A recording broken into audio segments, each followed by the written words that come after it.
বাংলার এই হিন্দু মহারানী একা হাতে বধ করেছিলেন পাঠান সর্দার ওসমান খানকে। মুঘল সম্রাট আকবর পর্যন্ত বাংলার এই মহারানীর বীরত্বে মুগ্ধ হয়ে তাকে রায় বাঘিনী উপাধি দেন।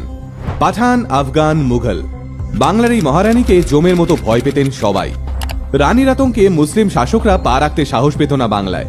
অথচ আমরা বাঙালি হয়েও মহারানী ভবশঙ্করীর সাহসিকতা সম্পর্কে প্রায় কিছুই জানি না।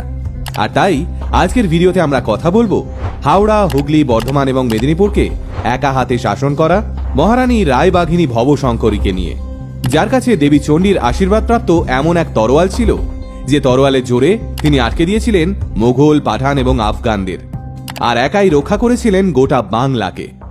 ভবশঙ্করী দেবীর জন্ম বাংলা ভূমির ভুরসুট রাজ্যে। তখন হাওড়া এবং হুগলি জেলাকে একত্রে ভুরসুট বলা হতো, কারণ তখন এখানে দেশের তাবর তাবর বণিক বা ভুরিরা বসবাস করতেন। এই ভুরসুট রাজ্যের পেঁড়ো দুর্গের